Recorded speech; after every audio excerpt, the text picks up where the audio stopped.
This is hold on. Speak with. Hey, Lucas, are you able to get on the Restream? Um, you told me I didn't No, no. If I did, I did it in error. So we're actually live now.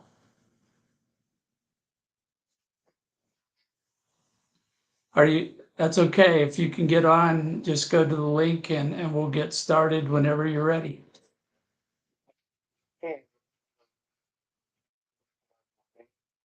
Okay. Okay. Well, very good. We'll reschedule then.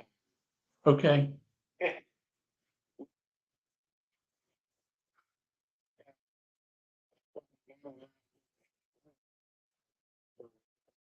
Hey, the one with you, and then you know, I was like, oh, okay,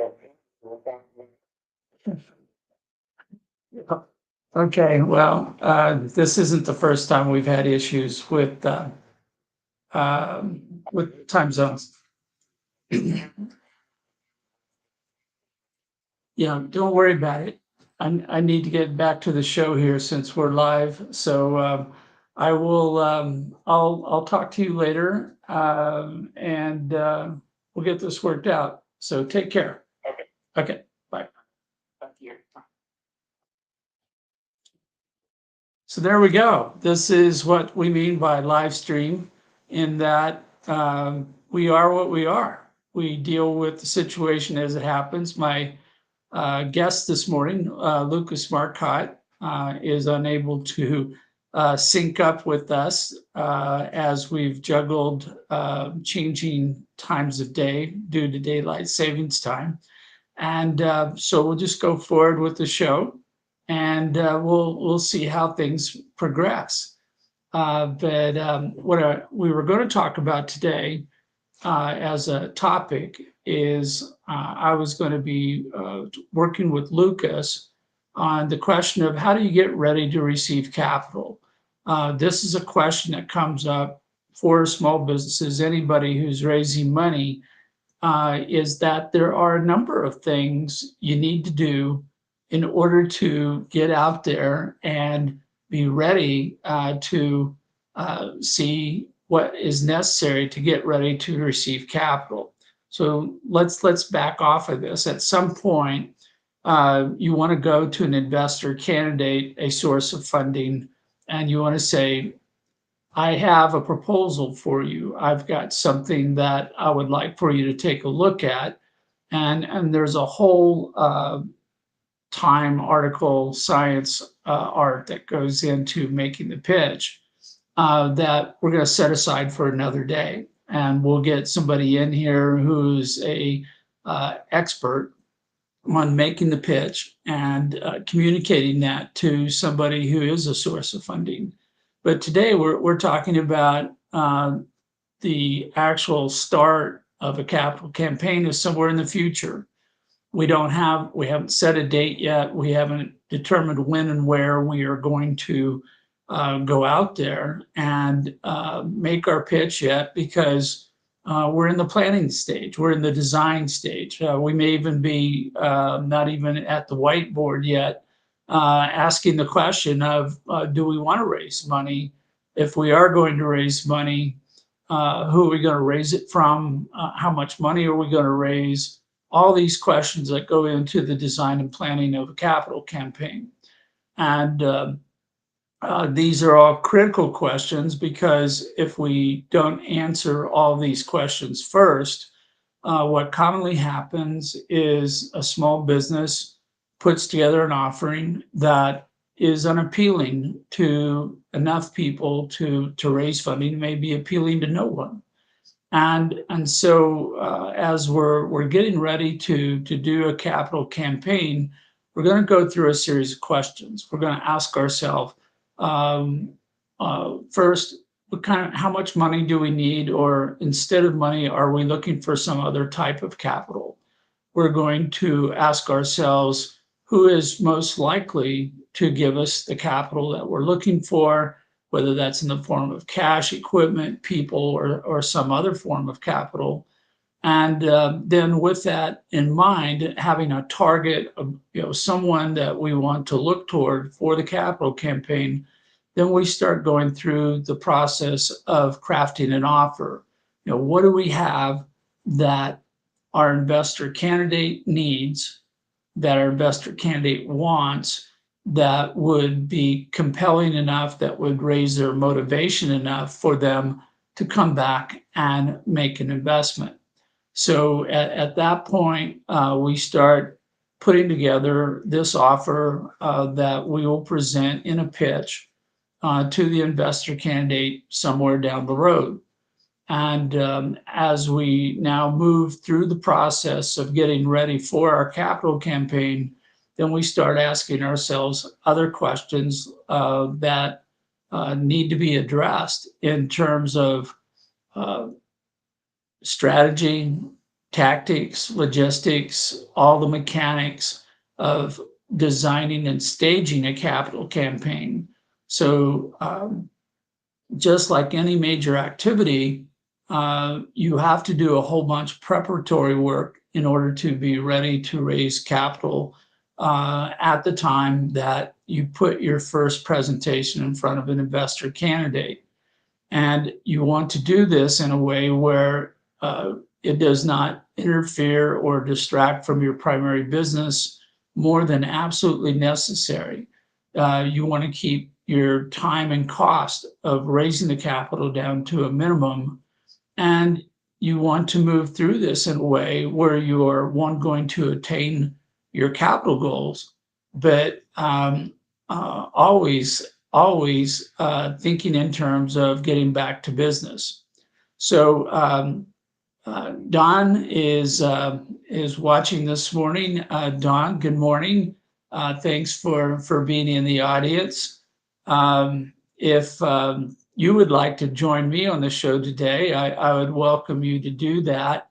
My guest and I had a time conflict, which is, I'm going to message Don right now in my LinkedIn.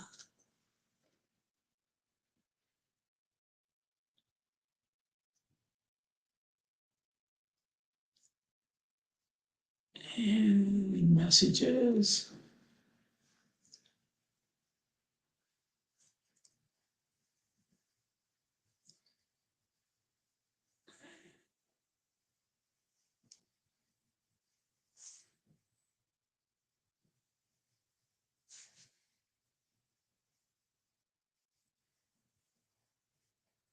So Don, if you'd like to join us as a guest, please do so. I've sent you a link. If you're already busy and committed, yes, I understand.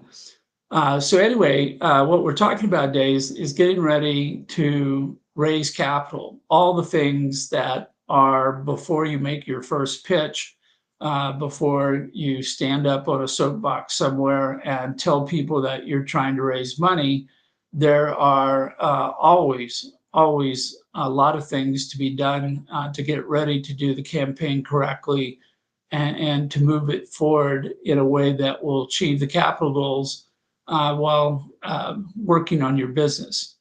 So in that regard, I start at the very beginning asking a small business, which might be my own business, talking to myself or one of my partners or talking to one of my clients. And I ask them, I said, what do you need money for? And quite often the answer is a little fuzzy, and that needs to be sharpened up. I talk about creating your capital requirements list, which is like a shopping list when you go to the grocery store. I want to know what it is I'm going to make this week. I've got all the different dishes I intend to cook, and I need ingredients for each of those things I'm going to do. I have to check the pantry, the kitchen, and make sure that I've got all the ingredients handy. If I don't, then I have to run down to the store, just like a small business needs to find an investor candidate. And I need to get those ingredients so that my business can be successful because I'm going to bake a cake in the form of my business, and I want it to be everything I want it to be. With that list, then I have a pretty good idea of how much money I need to raise. I can take one path and I can ask myself if I want to buy everything with cash, which is the simpler route. If I had the money, that would be the thing to do, is just write checks or run the credit card and wire money to whoever I'm going to buy something from. But if I don't, then I have to come back and I have to create that list. And I need to be as precise as possible. So if it turns out that for a particular project, I need a new sales manager, and that person is going to be representing the company, and they're going to be out there, I say, well, I have two choices. One is I can go raise cash, and then I can use that cash to hire someone to be the sales manager. Or I might go find a person who could be the sales manager and I talk directly to them. So they are like the thing that I need. And I've got two paths to raising capital for that. So I make this entire list and I want to be as specific as possible. If I need a new computer, does it need to be high speed? Does it need to be a gaming laptop like I use in this show here today, so that I get my high internet speed rates and I have a high quality of content? Or do I go back and ask myself, oh, maybe I could get by with a used computer, and maybe it could be um, something that I could pick up cheap somewhere else. So I go through this and I create my shopping list. And once it's done, I'm looking at all the different things I need in the short term, that is 6 months to 1 year, midterm, 1 year to 3 years, long term would be 3 to 5 years, and say I really need to raise all the I need to get all these assets for my short term, and possibly my midterm. And I make the list, I put a price tag next to each of them. I have a highly detailed description of what each item, each asset, each type of capital I need. And that is my shopping list. And that's where I start. And with that, because I put a cash price tag or market price tag next to each of the items, if I'm going to raise cash, I know what the total is that I need to raise, and that becomes my capital goal. Now, I may go back and forth through this goal. I may find out that I don't need everything, or certain things are more important than others. And so I may set a minimum capital goal, which is if I'm going to run the campaign, it really doesn't make any sense to take any money in unless I can achieve that minimum dollar amount. Or I may set a maximum capital goal that says, this is my wish list. I've got everything that I need to move forward, and this is the amount of money that I'm going to try to raise.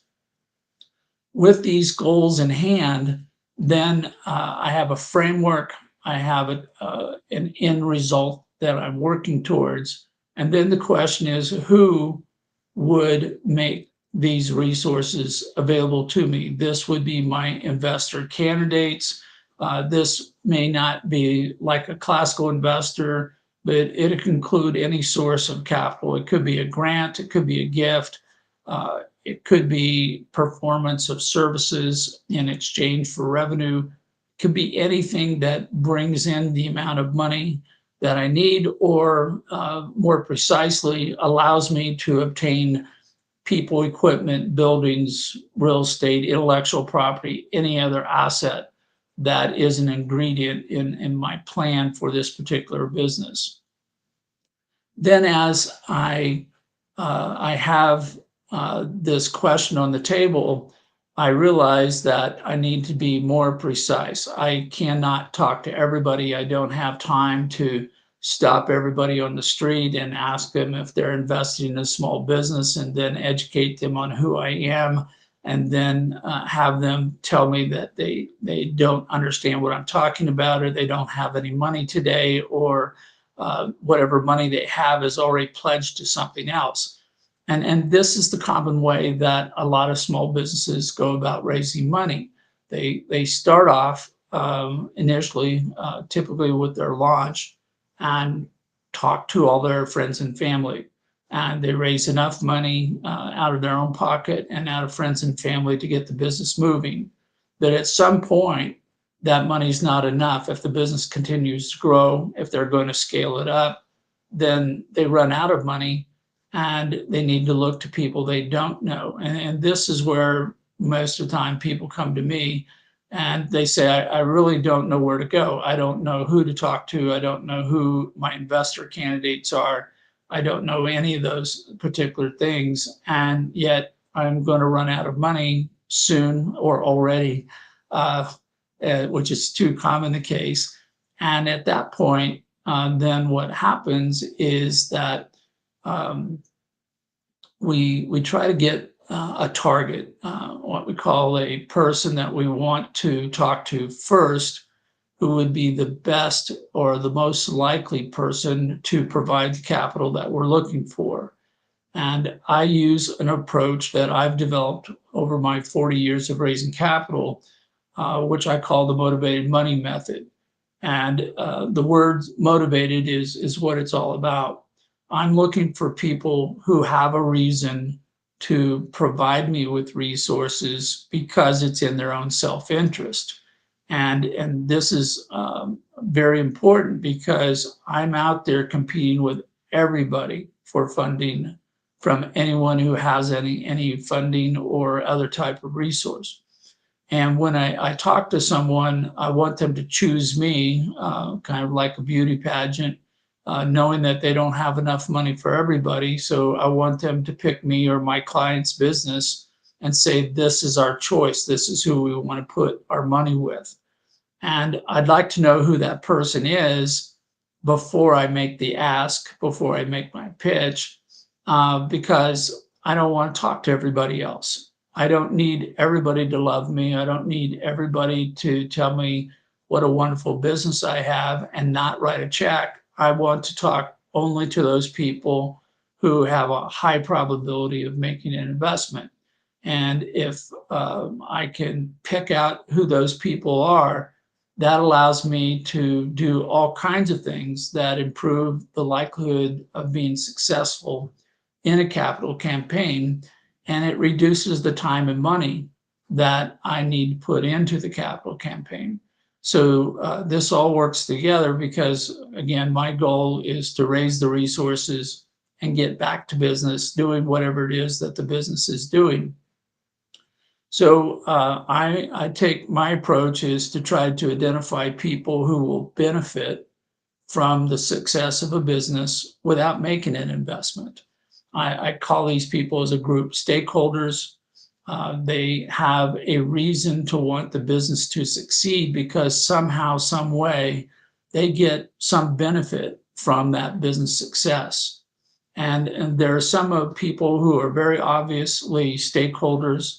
This includes people who are in the supply chain. So if I'm buying products or services from a business and I want to go raise money, these businesses want me to be successful in my capital campaign because if I grow up and I buy more products and services from them, they get to piggyback on my success.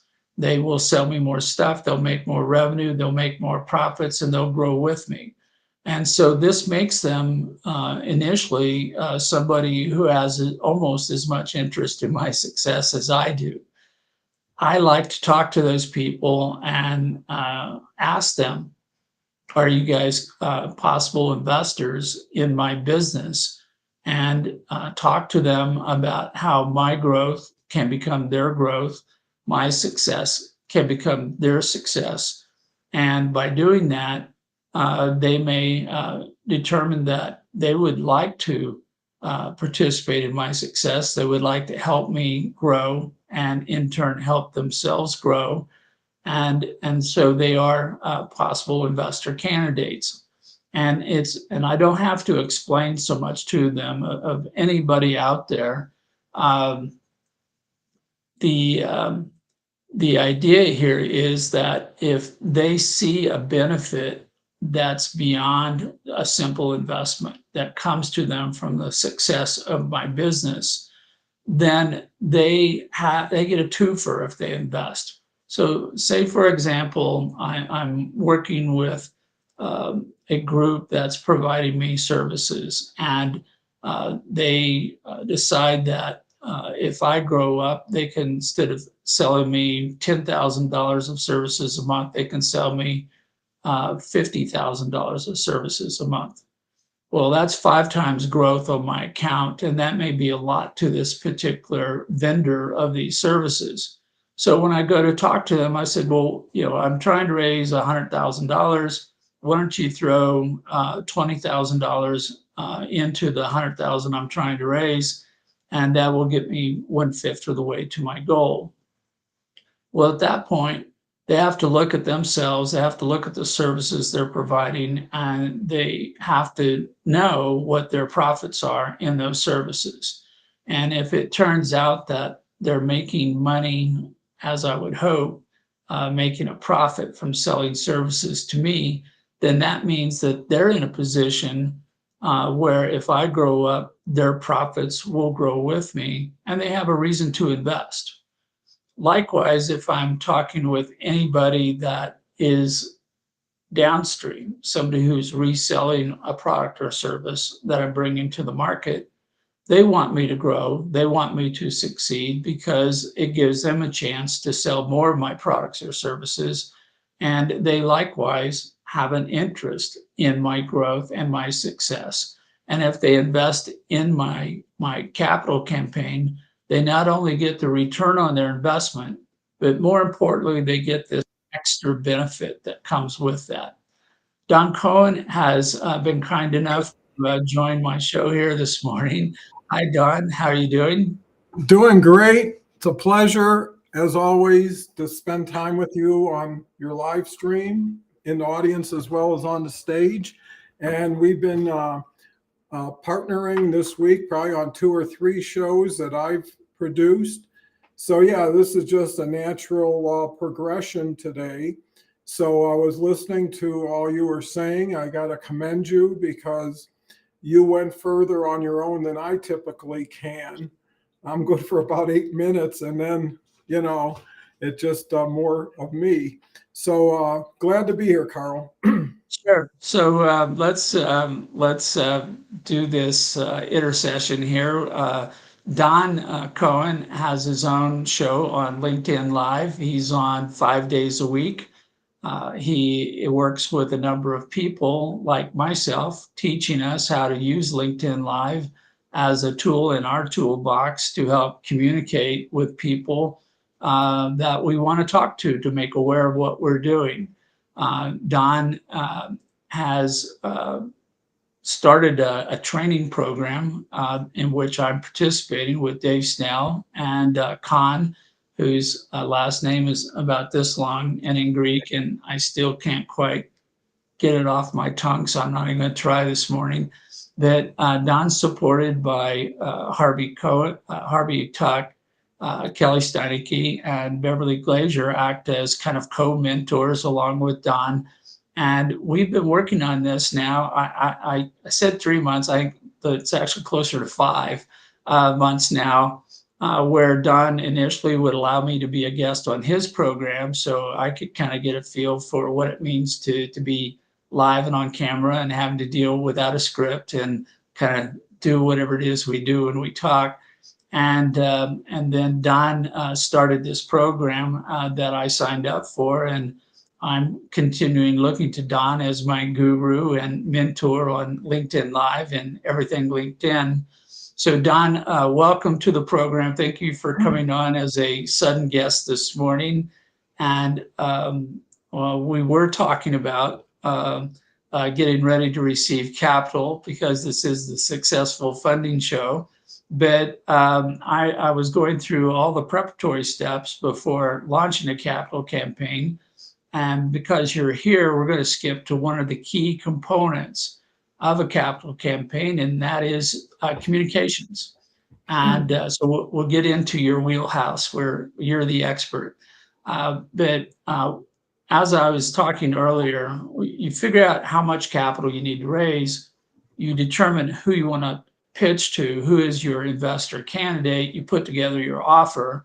And at that point, you are pretty much getting close to raising capital. But the one thing that still remains is you have to be able to tell your story, your pitch to the people you've identified as your investor candidates. And you have a whole range of different ways of trying to get your story in front of them where they can see it, appreciate, and react to it in a positive manner. And these can include a phone call where you just get on the phone, you call them, which is really good because you're talking to them. You can send them an email, and that's I will say, the thing everybody does, but there is no emotional impact in an email, no matter how hard you try, no matter how many emojis you stick into that email. It's still too flat. You're not there, and you're trying to get the person on the other end to get excited about the fact that they have a chance to participate in your offering. And so it's still going to require some face-to-face time, but you're going to work through a series of different communications. The one that I'm working with Don on is I'm working to build a community of supporters. And by this meaning, as I define community today, I help someone else, they help me. When I need help, they're on call. It's like the fire brigade that shows up at your house as the volunteer fire department. They all come running when you say I need some help. And if they're willing to do that for whatever reason, then I'm going to call them part of my community. And I've been working with Don to build a community through LinkedIn Live of people who also provide services to businesses, people who work shoulder to shoulder with me in helping businesses get through their funding campaigns and be successful. And so I'm right now of the belief that LinkedIn Live is a valuable tool for me, possibly my most valuable tool in communicating to people who I want to be in my community. And then when I'm working with a client or have one of my own businesses seeking capital, I'll go out to my community and say, it's a volunteer fire department moment. Why don't you all come down and help me with that? So Don, good morning. And I know you've got a show coming up, so you'll have to also leave early. But this morning, Don's working with Beverly Glazier, who's also helped mentor me and is doing her own show at 9 o'clock on women's empowerment. And then later this morning, Harvey Tuck will be on at 11:15 Mountain Time with his franchise show. And then I believe Kelly is on an hour after that with Awesome Journey. So for those of you who have the most valuable time today will be spent starting with me, going to Don and Beverly, then over to Harvey, and then to Kelly. And by the end of the day, you'll be so much wiser and more knowledgeable about all subjects that it'll be a great investment of your time. So Don, thanks for joining me this morning. Well, it's a pleasure, an unexpected pleasure, but a pleasure all the same. Luckily, I got everything I needed to almost done, which, I'm always working towards 8:50, which is when I need to flip the switch and go live pretty quickly with whoever I'm going live with. But everything I was listening to and everything naturally you were saying is so true. What I'm starting to see is a middle ground that was never possible before. So usually you do the shotgun to everybody you don't know, and it usually falls on deaf ears or no one even cared. And maybe you're lucky because what do they say? A broken clock tells the right time twice a day. The other thing is you could be targeted, but now you're working on a opportunity that needs an answer. But if you can middle ground it by having live shows to express not what you're doing, but how you're doing it, right? So it wouldn't be specific to, hey, I'm raising $3 million for a toy company. Here's how I raise money.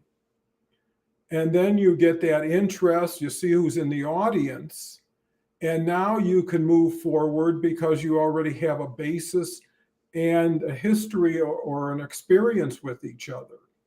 So, how do you create a show that has value to the general audience, but specifically to the absolute right audience that says, hey, that's how I like to do things, or I didn't understand what's involved with doing things, because why not explain it up front, then cover it after the fact and deal with either misunderstanding or don't know what you're talking about or don't like it. Go ahead, Carl.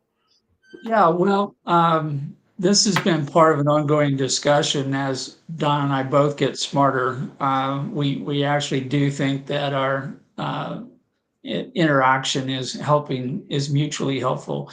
Uh, so right now, Harvey Tuck, as an example, is taking an initial approach with his LinkedIn Live show of reaching out to all the experts in the franchising industry. And he took a list of the most influential people in the industry and he started inviting them to be guests on his show, which is a benefit to him and to his guests. And then anybody who watches his show is learning all kinds of good insight on franchising, both from the franchisee position and the franchisee. But it's more, I will say, at the franchiser point of view.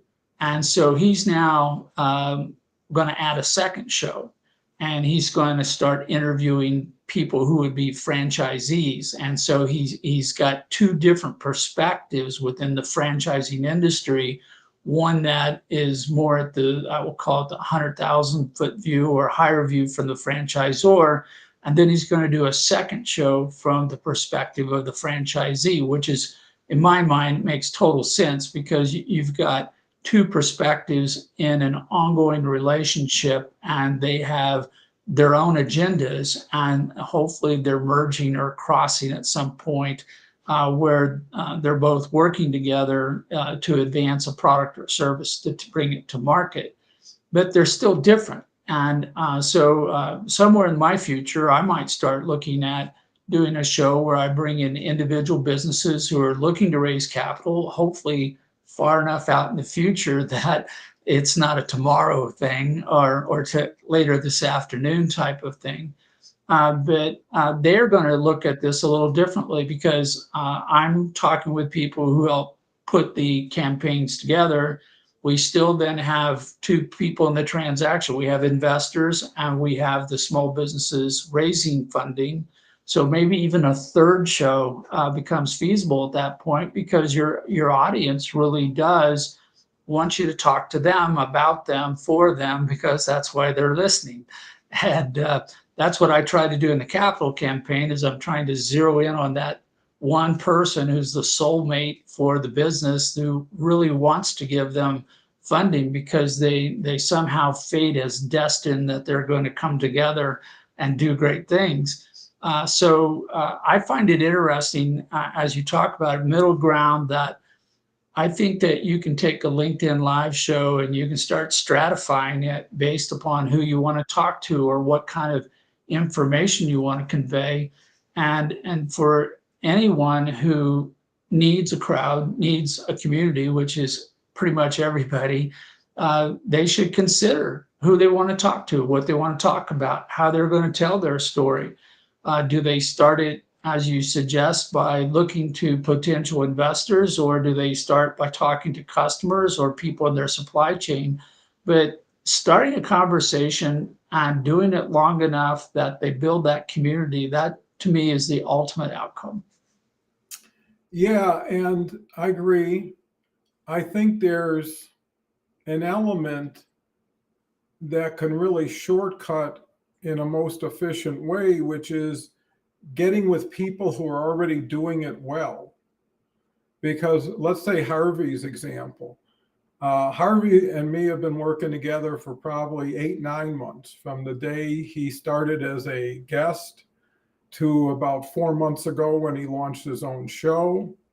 And during that whole process, we're talking at least once a week now that we have the collaboration group, once a week and probably once every week to get together as a group, is I've been understanding what Harvey's strategy and we've been creating it. So when it came time for a second show, there was a purpose. What I'm seeing, and I just realized this in the last 10 days, is what if you bought a fax machine when they first came out, right? And I know the joke is, who would you fax it to if you were the first one? But what if you said, we're going to fax once a month to these people? And somebody says, no, it's a machine. you could use it all the time if you have a purpose. You don't set it. And most people, they align things with what they're used to. So if you think of live streaming, you're thinking of broadcast TV, right? NBC has certain shows at certain times on certain days, and people know that. Well, on LinkedIn is, what's the purpose of having a show? And if you have multiple purposes, you can have multiple shows. Right now, I'm broadcasting on my profile. So Karl's show becomes my show. My audience becomes Karl's audience. And so many times you could catch yourself and say, hey, this conversation we could have been having on a live stream, right? If me and Karl are talking about strategy, we never talk about anything confidential or too personal. So there's nothing that anybody's going to be embarrassed by. But why not take advantage of an open, waiting audience, and an audience who needs this information when it happens? And frequency, consistency make all the difference. And to me is when it's like if you have a convention, you have a hotel, maybe you open up that new wing of the hotel just for the convention. And when it's over, you don't need that extra 80 rooms. So you let it kind of go dormant. So what I'm thinking of, and I agree, is you want to be the industry moderator. You don't want to be the industry expert. And you don't have to be, and nobody will buy into it anyways. But if you say, hey, I'm putting together a baseball game, looking for 2 teams to show up, and I'm going to take care of, all the facilities, I'm going to make it work for everybody, that's an important role, because now people have to qualify to get in on those teams and to play in your field. So what Harvey's doing is he's taking an area that he's realizing and then saying, this is enough for a show, just like a spinoff, right? The Jeffersons, if you go back that far, had so many shows that came from it. Archie Bunker, All in the Family. So people won't know about that either. But I think that's key. The other element that comes to mind is you get to know somebody at a beginning level, but you eventually earn your role into what they're doing by what you've been collaborating on and how it's working out. So again, it's another way of building a team with overcommitting early or without real understanding. And things change by the day. So someone could be hot today and cold tomorrow. So you need to be really flexible. And the key is, again, I was listening to the audio today, Stephen Covey, and he says, start with the end in mind. So if you don't know the result you're hoping for, you're just wishing, and wishing is a tough way to sustain an opportunity, where if you know specifically where you're going, what you want to do, you can guide everything to it. You can find the people for it, or more importantly, you'll find out you're going to have to make adjustments. But the earlier you understand that, the earlier you make them, and now you're on a clear path. The beauty of collaborating is whatever Harvey's doing, I'm learning. Whatever I'm doing, Harvey's learning. So we're kind of ramping up together. The really differentiation, I'd say, between Karl or with Karl and Harvey is they're both aggressive in going to work. And that's the difference with really flying through all the barriers versus taking one's time, which is great for people who want to have that kind of pace. And then just riding a wave that's so important in so many ways that people don't even understand the basics. So the other thing is, as we advance, we become more knowledgeable and proficient that we can now offer that insight. But more importantly, when we're doing a show, we're doing it based on a lot of other people's best practices. And I think that's important. So, you know, you got to ask yourself, what are you on LinkedIn for? And what are you achieving? And what's the best you could ever hope for based on what you've seen? And if you could make a sea change in what you apply yourself to, how you apply it, who you apply it with, all of a sudden everything goes for the better. I'm not used to being a guest, Karl, so That's fine. Yeah, I think you're doing pretty good as a guest, Don. So, no, but as we're focusing in, we're talking about uh, you have to communicate with people. I mean, you can't do things in a box. You can't be in a closet by yourself. We're in a social environment, and raising funding is just one form of social engagement where you're saying, I'm doing something, I think it has worth. I would like for you to join with me in this endeavor, this adventure, however you want to describe it. And the person on the other end of this communication can't participate if they don't know you exist. It's kind of the most common failure of a small business is that no one knows they're out there and they're invisible.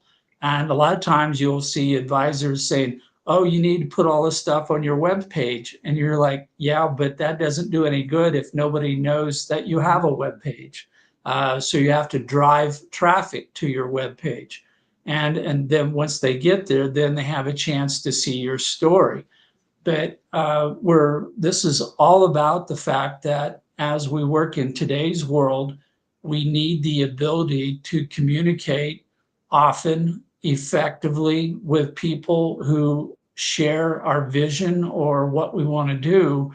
And whether that's raising money or it's supporting a charity or just working on a social cause, you've got to get the word out to people. You have to identify who they are that also want to do what you're doing so that you can work together and as a group achieve more than you ever could do as an individual. And I find it interesting as I've been going through the learning experience with live streaming and with my newsletter of what the feedback is. And when it comes back, it's surprising more often than it's not, where I think something's important and there's really no comments. And then I write something that I think is, it's so, and I get lots of comments. And so this is part of the learning experience and part of what is really valuable about LinkedIn, however you use it, whether it's the streaming on LinkedIn Live or the newsletter or a poll or posting up on LinkedIn, is you're talking to 1 billion people. And of those 1 billion people, almost none of them know you exist. But when you kind of stick your head up and say something, there's a chance somebody may hear what you say.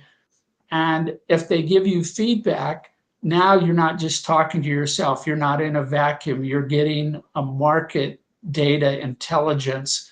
And you want to listen more than you talk. Just like in any public speaking thing, is you're trying to listen to the audience by looking at their body action, by questions raised, anything else, and they go, are they following what you're saying, or did you lose them somewhere 10 minutes ago and now they're trying to catch up? So it creates this valuable, almost invaluable feedback loop where you can say, I'm building whatever group I want to build, whether it's customers or it's my peers in the industry or it's somebody else. But by hearing what they're saying, this helps you understand, if you're being heard, if they understand, and if you are getting the reaction that you would like for them to take for whatever you're trying to do. And it's been interesting to like bicycle drafting. You've been out there, Harvey's out there, Kelly's out there, Beverly's out there, Leslie Flowers is out there. They're all doing their own shows. And I come along later and I go, I like what they're doing. I'd like to do that too. But I don't have to be the first person in line on the bicycle racing team who's got the wind busting out on both sides. I'm kind of riding right behind Don going, it's much nicer back here, behind Don rather than being the point person. So I've learned quicker, faster, and yet at the same time, as we've talked about, LinkedIn Live is a tool that has to be fitted to the person who's doing the show. Every person is different. Everybody has a different market, different people to talk to, and all that. So you have to custom fit it to be what you want it to be to work best for you. And that's its own learning experience. And that's kind of where I'm at now is I'm meeting some great people. I'm inviting some of these to be guests on my show. They in turn are inviting me to meet other people. So my community is growing.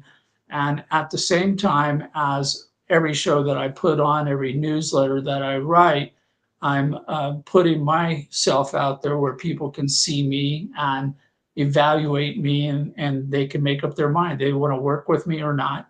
Do they want to help me or not? And I'm seeing a constant increase in attendance of this show, in subscribers to my newsletter. And that tells me I'm doing the right thing, even though not everybody gives me feedback. It's enough to point me in the right direction. Well, what I'm learning along with you and everybody else is the show is the spotlight activity, but it's the promotion and after the show remarketing in a sense that really make the difference. Every day I do a post with a poll in the morning, promoting that day's show. Every night I do a newsletter promoting the next day's show. And both of them get probably 20, 30 likes, which could be 50 people who wouldn't have known about it, a few comments. And LinkedIn, and that's why I'm shifting strategies again starting Thursday, is that I'm not inviting people to events. And the reason being, even with 37,000, I don't know anybody I want to just say, here's the show, right? Because I'll get people coming. It'll either be, what is it? What is Don doing? Sounds interesting, but they're just tire kickers. And I know them, so if I want to talk to them, I already know them. I could just message them. Whereas if you just go live, LinkedIn notifies your whole audience you just went live. So if I decide at 2:00 today, I got a great idea, or I just met somebody on the phone and I say, hey, you want to jump on a live with me? And all of a sudden we go live at 2:00. LinkedIn will share that with everybody. So, and that's why I'm getting also away from my schedule. I might go to 4 days. I might go to days where I know I have quality guests with a direction, as opposed to more shows with more people who just are good show people, but they're not in my wheelhouse as far as doing business. The monetization comes from the lead generation, in a sense, that this can provide. And through reputational elements, by association, being on other people's shows, and then really getting to know the people on the show that if you had no audience, it was worth that hour. I mean, we've got people like Ford, like Todd, who are going to be coming on more regularly, who love to participate because they're challenged in ways that they're never challenged. You know, if you're a speaker, you're on the stage, you're delivering your speech, and, you know, you sign autographs after, right? But if you're here and all of a sudden I say to Todd or Carl says to Ford, hey, what do you think about this and this and this? And they have like 2 seconds to respond. That's challenging in a good way. You know, it's like a sparring partner or a workout buddy. You know, and that's what I see when we get on the stage with 2, 3 people. Hey, throw the ball to me. I'll throw it back to you as fast as we can. We're going to keep making things happen. And we ratchet up together, and people could see the energy, the chemistry. That's what you want to project. Knowledge is everywhere. There's too much knowledge. People are getting confused now. There's too, you know, you can go to Google, you can go to YouTube, you can go anywhere and get information. But where do you get inspired? Where do you get entertained? Where do you get educated in a way that's relevant to where you are even in the day? Well, and I think this is an important part. I think there is a lot of knowledge out there, but the problem that people have is this knowledge is not in agreement. It's not congruent. I talked about yesterday, that we have people looking at the economy going forward, which is very important in the capital market. We need to know as best we can where it's going to go. And half the audience is predicting a hard recession in the next 12 months. And the other half says, nope, that's in the rearview mirror. It's not going to happen. Everything's going to be wonderful. The Feds are going to drop the interest rates, but maybe not today. And this goes forward. So what people then have to do is they're saying, well, I can look at all the information that's out there and I don't have the time to do that. So what they tend to do is they look for a person who they think is authentic, who knows what they're talking about, who they can listen to. Like I listen to you tell me about LinkedIn Live. I don't double check anything you tell me. I don't go back and look behind the curtain and go, well, did Don really give me the truth on that? Is that the right thing? I go, no, Don knows what he's talking about. And if he tells me something, I can check the box that that's real, that's true. And I don't have to worry about that anymore. I'm solid on that. So I think what people are doing today is they are trying to find a group of advisors, whether it's a formal advisory capacity or just somebody they listen to. And this is where I think the word influencer has entered into the social media thing. And some of the influencers are full of BS, and other ones are true, I'll call sources of wisdom. And with that, people go, I'm going to follow the following people. I'm going to listen to what they say because I need to know, but I need to know it from someone who I think is telling the truth, who's in line with my interests, my values. And in today's marketplace, there could be a dozen truths, but they all fit different people. So what's true for one person isn't true for somebody else. If I had $1 billion in my bank account, I would be doing things differently and I'd be talking to different people. That I'm working with businesses that are startups and trying to level up, and they have their own particular knowledge. And so when you talk about business education, telling them how to run a Fortune 500 company, which is what I was taught a long time ago back in school, was absolutely worthless to me. As an entrepreneur, almost none of it was true or accurate. And so part of what I see is trying to put information out there for people to understand and know that I'm coming from a very almost narrow starting point. And if that's where you're at, I hope to be the best source of knowledge for you on that as an expert. If you happen to be doing something like skydiving, this is the wrong show, wrong place. Well, I want to thank you because I got to jump to my show, and I loved spending time with you. Thank you for inviting me in, and that's the first thing anybody should do is find somebody in the audience to come on the show because it makes for a difference. And I guess the last thing I'll say is I never get done talking to Karl that I didn't have more to say or more thoughts about what Karl said. So that kind of lends itself to the next conversation, and hopefully the audience picks that up. But anyways, Thank you, audience. Thank you, Karl. Look forward to doing this many more times in the future. Take care. Yeah, thank you, Don. And I'll jump in on your show with Beverly here after I clear my desk a little bit. Sounds great. So that was Don Cohen. Don, as I said, is my mentor and guru on everything on LinkedIn, but particularly on LinkedIn Live. And he has shared with me so much knowledge about how to put together a show like this, from setting up the studios, working with the guests, topics, how to work with a live conversation. And it's been a great experience for me, and I'm looking forward to continuing to do this going forward. Before we move too far forward, I do want to call out to the audience, everybody in the audience today. Thank you for participating in this a little bit of odd duck presentation.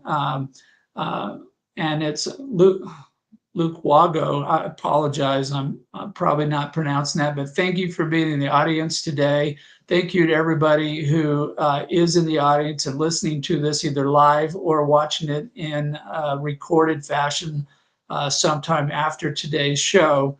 And want to thank everybody for their participation as we put these shows together. I will get my original guest speaker on here down the road, Lucas Marcotte, good friend and associate of mine who I've worked with on a number of capital campaigns. And we're going to talk about getting ready to receive capital. We'll dive into more details. Lucas will bring his finance perspective on what needs to be done to get ready. Also, just to let everybody know, this is a different week for other reasons. I'm going to be out of town. I'm going to be in the country of Belize all next week, working with a class I'm co-teaching on international financial transactions.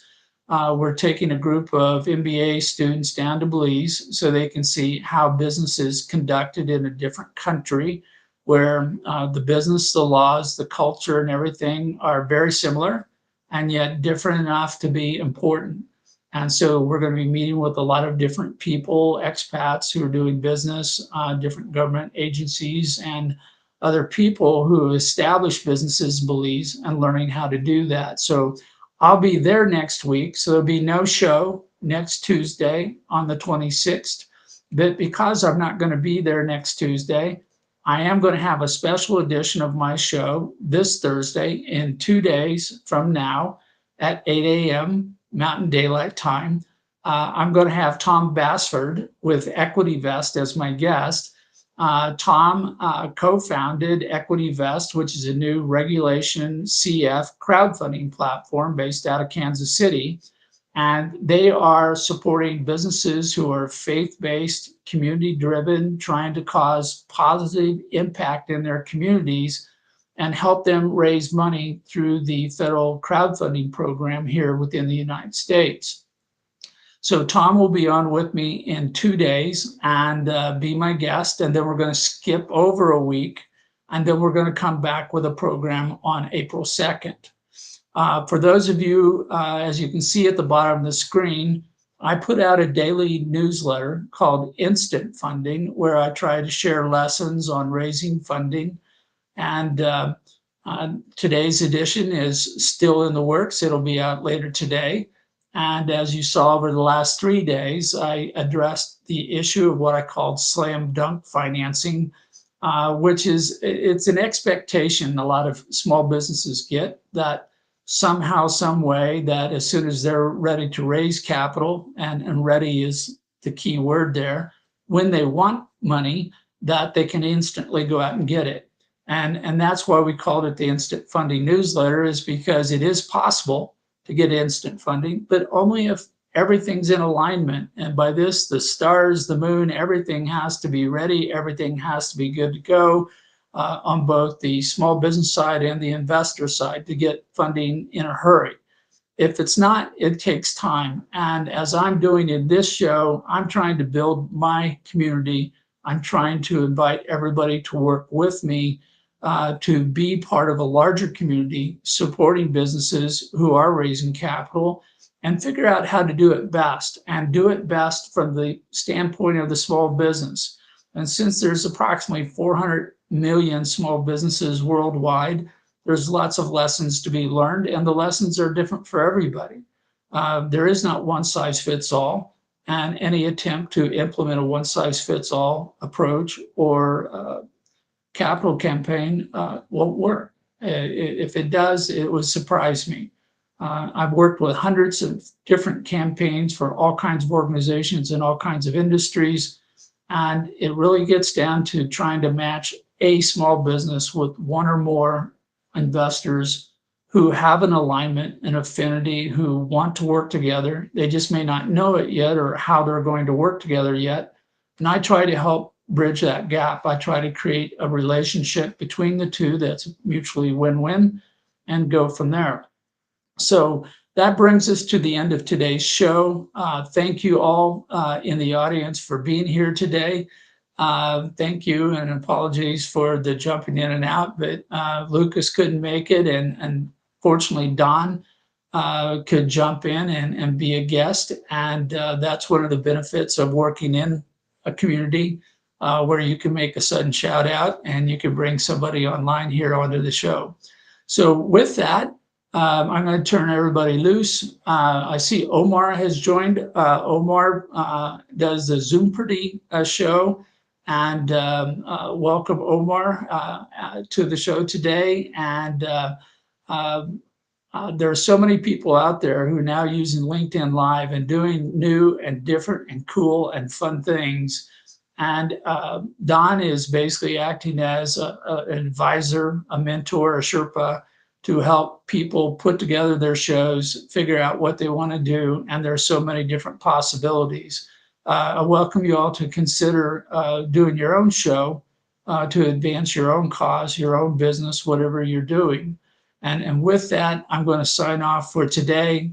I will see some of you on Thursday this week, where Tom Basford will be my guest, and then we'll have a week off and come back on April 2nd. So take care, everyone. Thanks very much.